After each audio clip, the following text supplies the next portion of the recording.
I know I'll make a lot of tools in the shop or projects in the shop, but I will tell you this project right here is the only tool that I really love in the shop that actually gives back. So I'll put a link in there to this fan too. But I think we had $75 in the fan. Actually, the fan was given to us. I bought another one for $75.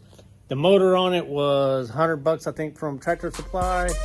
But yeah, you can't beat it. The shop that doesn't have AC.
I'm gonna plug it in and show you how loud it is.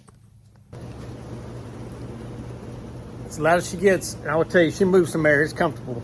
If it wasn't for that, I'd have to go on night shifts or something. But all right.